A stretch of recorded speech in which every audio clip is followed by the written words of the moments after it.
오늘 오예배 나오신 우리 성도님들과 특별히 헌신 예배를 드리는 이 여전도의 가운데 하나님의 귀한 평강이 넘치기를 축복합니다. 여러분 혹시 MBTI 검사를 아십니까? 네, MBTI 검사라는 것은 성격 유형 검사예요. 자, 이 그림처럼 복잡하지만 아주 간단합니다.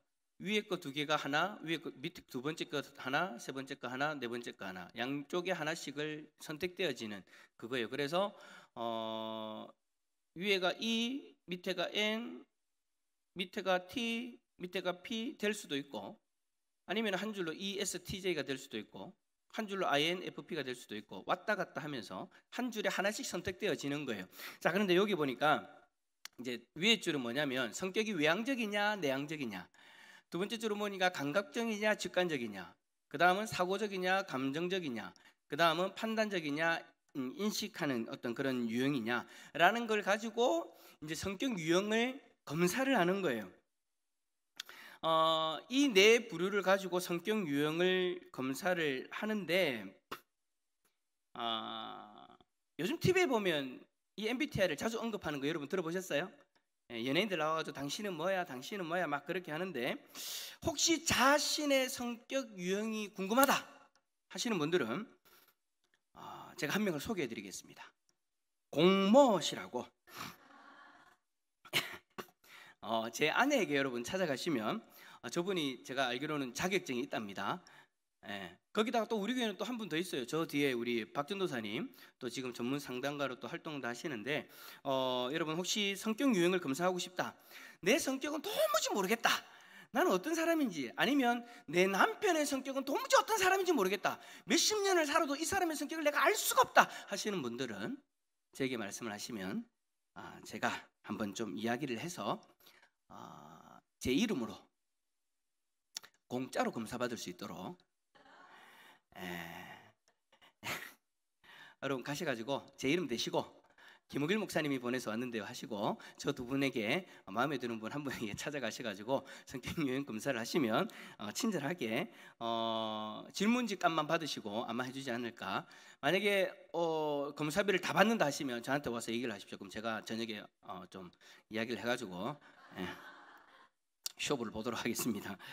자, 어쨌든 그게 중요한 게 아니고, 자 여러분 이 MBTI 검사를 통해서 알 수 있는 성격의 유형 가운데에서 오늘 설교 제목과 관련되어진 성격 유형이 있다는 거 여러분 아십니까? 바로 요 성격입니다. INFP.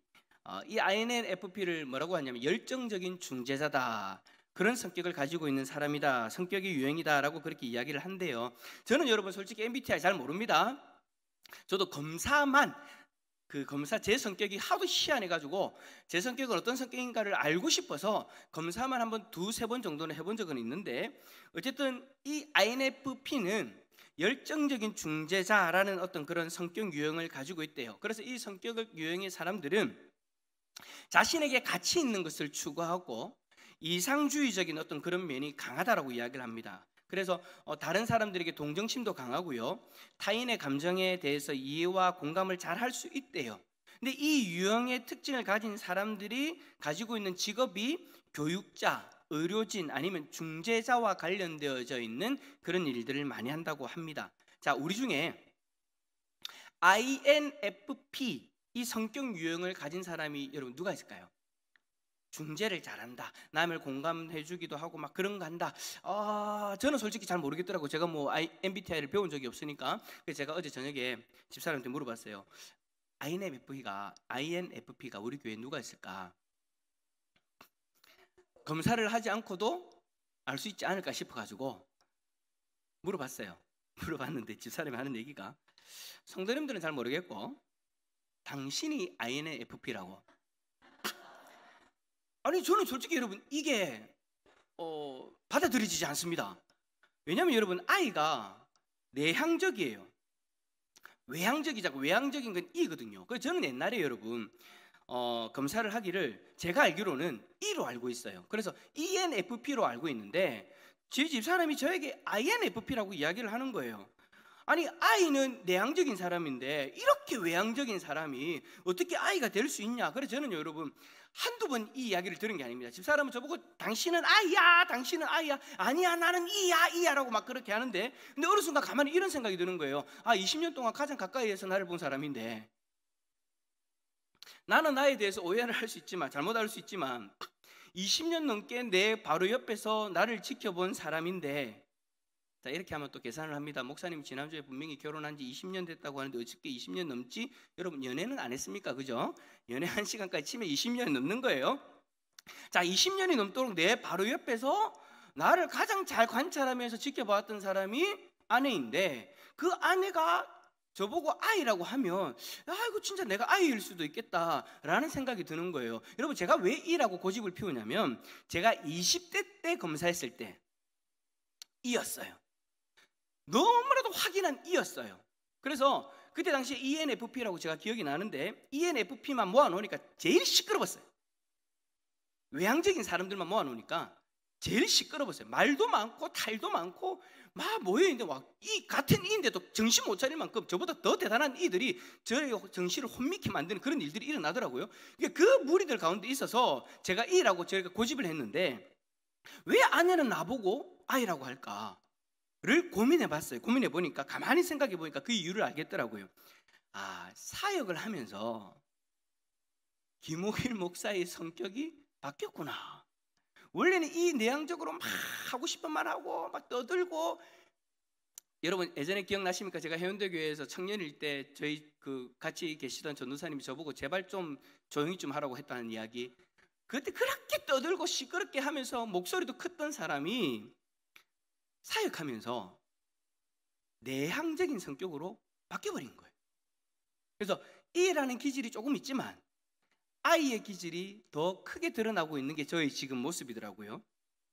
그래서 내향적인 성격이 강해져가지고 이제 가만히 생각해 보니까 저 말이 좀 이해가 되어지더라고요. E가 I로 바뀌어서 INFP가 내 성격이 그렇게 바뀌어졌구나. 그래서 열정적인 중재자. 이야, 여러분 멋있지 않습니까? 목사가 성격 유형이 열정적인 중재자래요. 별로 감동이 없는 걸로, 내만 감동 있는 걸로. 여러분 목회자가 성도님들과 함께 교제하다 보면은요, 중재해야 될 일들이 있어요. 그러다 보면 찾아가서 어떤 문제가 있을 때 찾아가서 위로하고 또 상대방에 대해서 또 이야기를 함께 공감해주고 막 그렇게 해야 되는 중재자로서 역할들을 해야 되니까, 제가 열정적인 중재자다라고 이야기를 하니까 너무너무 기분이 좋은 거예요. 저뿐만 아니라 아마 우리 성도님들 중에도 이런 열정적인 중재자의 어떤 성격을 가지고 있는 분들이 계실 거예요. 물론 여러분 열정적인 중재자라고 해서 뭐 장점만 있는 게 아니죠. 단점도 많아요. 저 성격의 유형을 가만히 살펴보면 장점도 있지만 단점도 많죠. 그래도 열정적인 중재자라고 하니까 목회자로서 기분이 나쁘지 않은 거죠. 자, 그러면 여러분, 우리 성격의 유형이 열정적인 중재자인 저 같은 성격의 사람들이 교회의 모든 중재를 다 맡아서 해야 될까요? 그러니까 무슨 말이냐면, 열정적인 중재자라는 저 INFP 성격 유형을 가진 사람만 교회에서 중재 역할을 하고, 나머지는 그러면 뒷짐만 딱 지고 무슨 일이 생기면 INFP, 무슨 일이 생기면 INFP, 무슨 일이 생기면 야 목사님 데려와요 라고 해야 될까요? 아니죠. 그러면 저 죽습니다. 제가 교회 안에 일어나는 모든 문제를 제가 다 어떻게 해결할 수 있겠습니까? 저 혼자만이 할 수 있는 게 아니에요. 교회 안에 INFP의 성격의 유형을 가진 사람들만 교회의 중재자로서 설 수 있는 것은 아니죠. 교회 중재의 역할은, 교회 공동체 안에서의 중재자의 역할은 우리 모두의 역할이기도 합니다. 물론 성격의 유형의 차이로 인해서 더 잘 감당하는 사람은 있을 수 있겠죠. 그러나 그 중재의 역할이 그 사람들만의 몫은 아니다라는 거예요. 저에게도 그 중재의 역할이 있듯이 여기 계신 우리 장로님들, 그리고 권사님들, 집사님들, 안수 집사님들, 우리 성도님들이 모두의 역할이기도 한 거예요. 특별히 여러분, 교회 공동체 안에서 많은 연령층들의 사람들 중에 여러분 오늘 헌신을 다짐하는 우리 이 여전도의 회원 여러분들이 교회 안에서 중재의 역할을 감당해야 되는 그 위치가 아닐까라는 그런 생각이 드는 거예요. 제가 우리 이여전도의 헌신 예배를 좀 부탁받았을 때 제가 고민이 들었어요. 하나님 어떤 말씀을 전해야 될까요? 막 고민하면서 기도하는 가운데 새벽 기도 때 이 말씀을 딱 보고 이 말씀이다.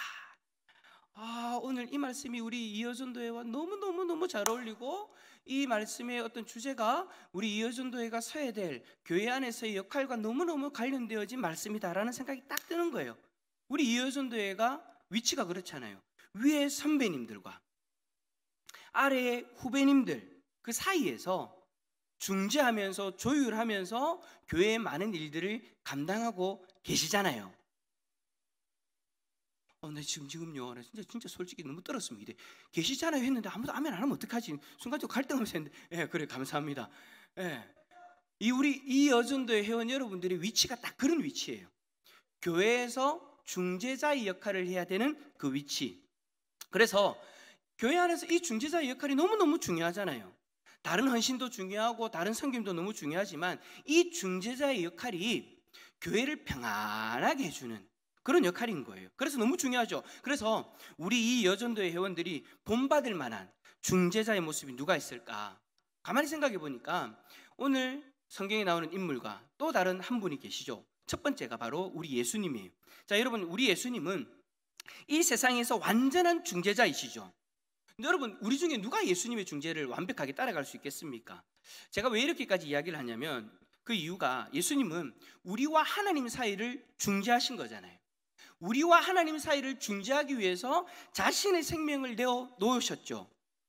자신의 생명을 내어 놓아서 하나님과 우리 사이를 중재한다? 여러분, 그만큼 완벽하고 확실한 중재는 이 땅에 없어요. 여러분, 죄로 인해서 원수된 그 관계, 그 원수된 관계를 자기의 생명을 희생해가지고 중재한다? 이건 아무나 할 수 있는 것이 아니죠. 그리고 이러한 희생을 온전한 희생으로 인정받을 수 있다.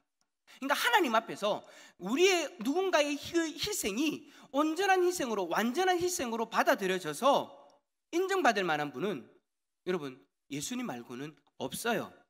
무슨 말이냐면 누군가의 죄를 용서받게 하기 위해서 누군가를 중재하려면 그 중재자는요, 그 죄가 없어야 돼요. 죄 있는 사람이 죄 있는 사람을 어떻게 중재할 수 있습니까? 완벽한 중재는 하나님 앞에서 죄와 관련된 완벽한 중재는 죄인을 위해서 죄 없는 사람이 중재를 해야 되는데 우리가 성경을 잘 알다시피 이 땅에 죄 있는 사람은 아무도 없잖아요. 죄 없는 사람은 아무도 없잖아요. 저도 죄가 있고 여러분도 다 죄인이에요. 예수님 말고는 완벽한 그 중재를 할 수 있는 분이 없다라는 거죠. 그래서 예수님이 하나님의 아들임에도 불구하고 죄가 없는 분임에도 불구하고 이 땅에 죄 있는 인간의 대표로 신이 오셔서 자신의 생명을 내어 주신 거예요. 우리 모두를 대표해서 하나님 앞에서 우리를 중재해 주신 거죠. 자신의 생명값을 지불하면서 완전한 중재자가 되어 주신 거예요. 그 중재로 말미암아 죄인인 우리가 감히 하나님 앞에 나아가지고 오늘도 예배를 드릴 수 있게 되어진 거잖아요. 여러분, 이 얼마나 감사하고 놀라운 일입니까? 그런데 가만히 생각해 보니까 앞에서도 이야기한 것처럼 우리 예수님의 중재는요, 우리가 감히 따라갈 수 없는, 범접할 수 없는 그런 중재예요. 그래서 예수님이 중재하신 것을 우리가 따라서 중재한다? 여러분, 그거는 여러분 있을 수 없는 일이죠.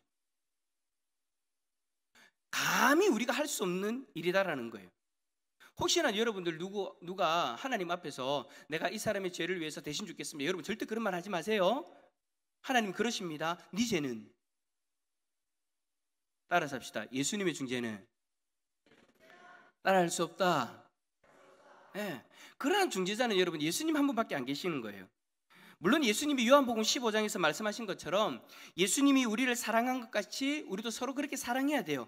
그 중재의 역할을 조금이라도 따르기 위해서, 완벽하게 우리가 할 수는 없지만 그 중재를 조금이라도 본받고 그 중재의 역할을 감당하기 위해서 누군가를 위해, 자기 친구를 위해 자기 생명을 내어놓는다면 예수님 뭐라고 얘기하느냐? 야, 너 나하고 똑같은 중재를 했구나가 아니라, 야, 그래도 너 내가 했던 사랑을 그대로 본받아 실천했구나. 그러니까 너는 이제부터 나의 친구야 라고 정도로 인정해 주시는 거죠. 그래요, 여러분. 우리는 예수님의 중재를 그렇게 완벽하게 따를 수 없어요. 기껏해야 조금 따라해서 본받아서 너는 내 친구야 정도로 인정받는 거죠. 자, 그렇다면 이제 예수님의 중재를 따라할 수 없다. 그러면 우리가 본받을 만한 중재, 따를 수 있는 중재, 그 중재자의 모습이 뭘까? 바로 오늘 본문에 나오는 사람 아비가일인 거예요. 여러분, 아비가일은 나발이라는 사람의 아내였습니다. 나발은 다윗 시대의 아주 큰 부자였어요.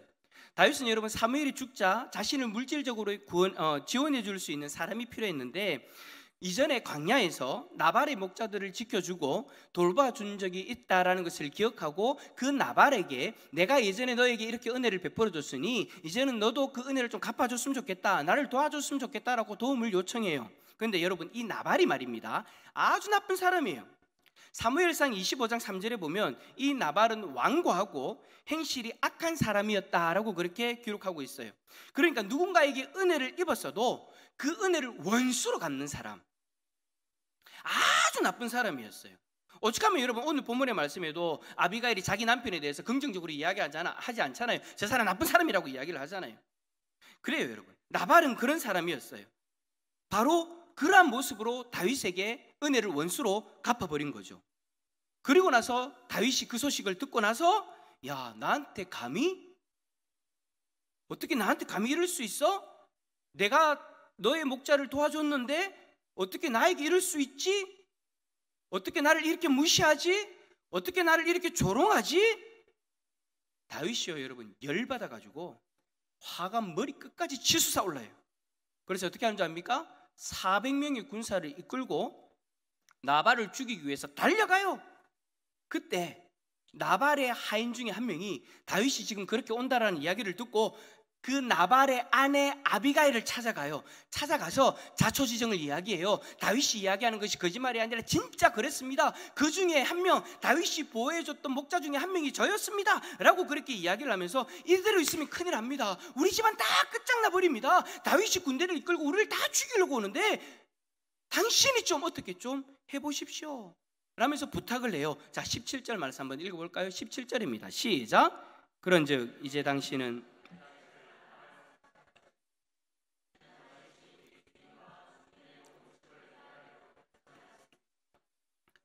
불량한 사람이라 더불어 말할 수 없나이다 하는지라. 아멘. 자, 다시 말하면 다윗이 치러 오는데 주인은 듣지도 않아요. 여러분, 아내도 남편에 대해서 부정적으로 이야기하고 하인도 자신의 주인에 대해서 부정적으로 이야기해요. 불량한 사람입니다. 더불어 말할 수 없습니다. 말도 안 통하는 사람이라는 거예요. 그러니까 주인이 듣지도 않으니 이제 아비가일, 당신이 어떻게 할지 결정하십시오. 다르게 말하면 이런 거예요. 당신이 우리 좀 살려주십시오. 우리 주인 나발은 우리를 살릴 수 없습니다. 당신이라도 우리 좀 살려달라고. 그래서 아비가일이 그 말을 듣고 나서 조금의 주저함도 없이 즉각적으로 움직입니다. 먼저 남편 나발과 다윗 사이의 중재자로서 역할을 감당하기 위해서 먼저 다윗에게 바칠 물건들을 먼저 출발 보내고, 그리고 나서 아비가일이 그 뒤를 쫓아가요. 그때 아비가일이 다윗을 만나죠. 저는 여러분 오늘 말씀을, 이 장면, 이제 만나가지고 아비가일이 다윗과 함께 이야기하는 이 장면을 보면서요, 야, 저는 여러분 이 아비가일이라는 이 여인의 지혜로움에 감탄을 했습니다. 어떻게 이렇게 지혜롭게 중재하는가. 다윗이 여러분 아비가일의 그 지혜로운 중재로 인해서 나발을 죽이고자 하는 그 흥분된 마음을 가라앉혀요. 군사 400명이 이끌고 죽이러 가자 하고 달려오다가 그 여인 한 명 만나가지고 그 여인 한 명이 하는 이야기 때문에 발걸음을 돌려요. 오늘 저는 이 아비가일의 지혜로운 중재가 우리 이 여전도의 중재의 모습이 되어질 수 있기를 축복합니다. 자, 그렇다면 아비가일이 뭐라고 하면서 중재했는가? 간단하게 한번 살펴봤으면 좋겠어요. 아비가일은요, 먼저 다윗으로 하여금 하나님의 일하심을 바라보게 만들었어요. 누구의 일하심을 바라보게 만들었다고요? 하나님의 일하심을 바라보게 만들었어요. 지금 여러분 다윗은요, 하나님의 일하심을 바라보지 못하는 상태였어요. 어떤 상태라고 이야기했어요? 아주 극도로 흥분한 상태. 내가 은혜를 베풀었는데 나에게 어떻게 이럴 수 있냐? 어떻게 나를 이렇게 모욕하냐?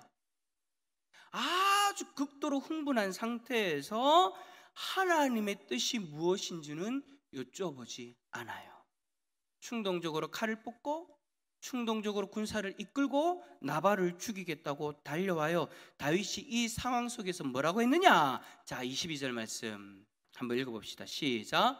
내가 그에게 속한 모든 남자 가운데 아침까지 남겨두면 하나님은 다윗에게 벌을 내리시고 또 내리시기를 원하노라 하였더라. 아멘. 지금 다윗의 이 말 여러분 잘 보세요.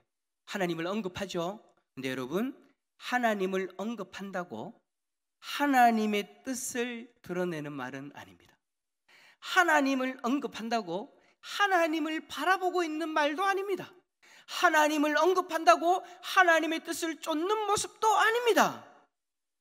순전히 철저하게 자신의 감정을 드러내고 그 감정의 결단으로 하나님을 언급하는 거예요. 하나님의 뜻과는 상관없다라는 거예요. 내가 그에게 속한 모든 남자들을 죽이지 않으면 하나님은 다윗 자신에게 벌을 내리시기를 원한다. 하나님, 내 뜻대로 할 테니 내 뜻대로 안 되면 하나님 나에게 벌을 주십시오. 하나님 뜻대로 안 되면 나에게 벌 주세요가 아니에요.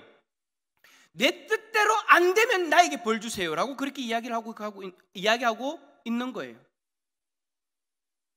하나님의 뜻을 물어보지도 않고 하나님의 뜻을 바라보지도 않고 자신의 뜻, 자신의 감정이 중요한 그런 순간이었던 거죠. 그렇게 그 감정에 충실함으로 달려오는 그 다윗을 아비가일이 막아 세우고 말을 합니다. 26절 한번 더 읽어봅시다. 시작. 내 주여 여호와께서 살아계심을 두고 맹세하노니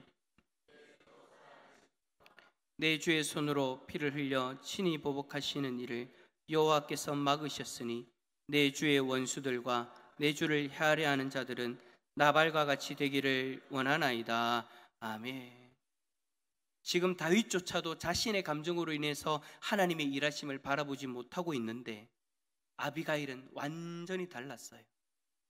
지금 여러분, 아비가일이 여러분 평안을 이야기할 수 없는 상황이에요. 자칫 잘못하면 자기 집안이 다 죽을 수 있는 상황이잖아요. 그 가운데에서 아비가일은 다윗 앞에서 지금 우리의 만남, 그러니까 다윗과 아비가일의 그 지금의 자신들의 그 만남이 바로 하나님의 인도하심이다라고 그렇게 이야기를 해요. 그러면서 뭐라고 이야기하느냐? 하나님이 일하신 겁니다. 제가 지금 당신을 만난 것은 하나님이 일하신 겁니다. 하나님이 나를 당신으로 만나게 함으로 인해서 당신이 죄를 짓는 것을 막으시는 겁니다. 아비가일은 여러분 다른 이야기 하지 않아요. 하나님을 드러내고 하나님이 일하고 계심을 드러내고 있는 거예요. 아비가일을 인도하셔서 다윗을 때마침 만나게 하시고 그에게 하나님이 일하고 계심을 깨닫게 해주는 이 아비가일. 여러분, 하나님의 일하심 구체적으로 뭐였습니까? 오늘 말씀을 가만히 읽어보면 이겁니다. 하나님이 다윗을 사랑하시고 하나님이 왕으로 세우시고자 작정하셨다. 하나님이 왕으로 세우고자 작정하셨는데 그 왕의 손에 어떻게 피 흘리는 보복을 할 수 있느냐? 그래서 하나님이 지금 나를 통해 당신을 막으시는 거다. 다윗은 지금 자신의 감정으로 인해 하나님을 바라보지 못하고 있는데, 하나님의 손길을 바라보지 못하고 있는데, 하나님의 뜻, 하나님의 일하심, 그것이 눈에 들어오지도 않고 마음에 들어오지도 않는데 아비가일이 지금 다윗의 길을 막아서 그를 깨우고 있는 거예요. 자신의 감정에 완전히 도취되어져서 하나님을 바라보지 못하고 있는 그 다윗을 하나님이 아비가일을 통해 깨우고 계시는 거죠. 여러분, 그럴 때 있지 않나요? 평소 때는 하나님을 바라보고 하나님께 앞에 기도하면서 그렇게 신실하게 살아가는 것 같다가 어느 순간 내 약한 부분이 건드려져 가지고 내 감정이 확 올라왔을 때 내가 과연 하나님 백성 맞나 싶을 정도로 하나님의 뜻을 바라보지도 못하고 하나님의 손길을 바라보지도 못하고 있는 그 모습, 그때 참 하나님이 사랑하는 사람은 아비가일 같은 사람을 하나님이 만나게 하시죠. 어떻게 해요? 감정에 충실해서 하나님을 바라보지 못할 때 하나님 바라보라고. 감정에 충실해서 죄를 지으려고 할 때 하나님이 지금 맡고 계시는 것을 깨닫게 하시는 그런 하나님의 일하심이 있지 않습니까? 그가 바로 아비가일이었던 거예요. 하나님이 아비가일을 통해서 다윗을 깨우고 계시는 거죠. 다윗을 막으시는 하나님의 손길을 하나님은 깨닫게 하시고 28절에서는 지금도 다윗을 위해 싸우고 계시는 하나님을 바라보게 하십니다. 뿐만 아니라 29절에서는 다윗을 보호하시는 하나님을 깨닫게 하고요, 30절과 31절에서는 다윗을 향한 그 앞으로의 계획도 깨닫게 하십니다. 이 모든 것 다윗이 모르는 게 아니었어요. 다 알고 있었는데 흥분한 나머지 다 잊어버리는 거예요. 그것을 아비가일이 깨닫게 해 주는 거죠. 우리도 사실 자신의 감정에 치우치게 되어지면 그렇게 신실한 사람도 하나님의 손길과 하나님의 일하심과 그리고 하나님의 보호하심과 하나님의 계획을 바라보지 못하는데, 그러한 사람들 우리 참 자주 보지 않습니까? 우리 자신이 그러한 사람이 되어질 때도 있고, 그 순간만큼은 왜 그렇게 희한하게 하나님이 안 보이는지 모르겠어요. 하나님에 대해서 이야기는 하는데 그 이야기가 결국에는 내 감정을 위한 이야기지 하나님 뜻 앞에서 내 감정을 내려놓는 고백은 아니더라고요.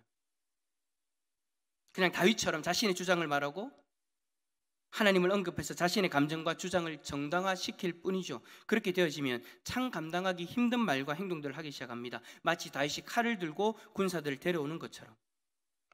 이어전도 회원 여러분, 우리 교회 성도 가운데 이런 분이 있다면 여러분들은 어떻게 해야 될까요? 나 알아, 원래 그렇다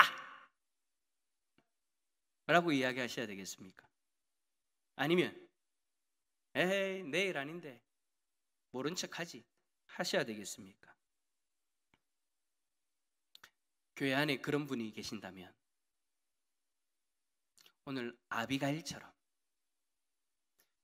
우리 이여전도 회원들이 지혜로운 중재자로서 사용되어질 수 있기를 축복합니다. 여러분들의 위치가 그 위치예요. 그런데 여러분, 아비가일을 본받아서 중재자의 역할을 감당할 때 다른 이야기 할 필요 없어요. 괜히 중재한다고 가가지고 그 사람 힘들게 하는 사람을 욕하고 비방하고 같이 막 따라서 합시다. 그거는 불난 집에 기름 붓는 거예요. 물 부으러 가놓고 기름 부으면 안 되잖아요. 그리고 여러분, 사람 때문에 상처받았는데 사람 이야기하면 안 되죠. 사람 때문에 힘들어하는데 또 다른 사람 이야기할 필요 없어요. 여러분, 우리도 하나님의 사람이고 상대방도 하나님의 사람입니다. 우리는 누구만 깨달아지면 돼요? 하나님만 깨달아지면 되는 거예요. 아비가일도 여러분 사람 입장에서 이야기할 수 있었습니다. 사람 입장에서 살려달라고 빌 수도 있었습니다. 그러나 아비가일은 그러지 않습니다. 왜요? 다윗이 하나님의 사람이라는 것을 알았으니. 그래서 하나님을 이야기합니다. 여러분, 우리도 하나님의 사람이지 않습니까? 아멘이십니까? 옆에 계시는 분이 하나님의 사람이지 않습니까? 자, 지금 아멘 안 한 사람은 지금 옆에 있는 사람을 하나님의 사람으로 인정 안 한다는 겁니다. 다시 한 번 더. 옆에 있는 사람도 하나님의 사람이지 않습니까? 그렇다면 우리는 다른 사람, 다른 이유 이야기할 필요 없습니다. 하나님을 드러내면 됩니다. 하나님의 손길을 깨닫게 하면 됩니다. 하나님의 보호하심을 말해주면 됩니다. 하나님의 계획을 드러내면 됩니다. 그러면 하나님이 저와 여러분들을 지혜로운 중재자로 사용하실 줄 믿습니다. 특별히 이 여전도의 회원 여러분, 저는 여러분들이 앞으로 우리 교회에서 지혜로운 중재자로서 그렇게 쓰임받을 수 있기를 기도하겠습니다.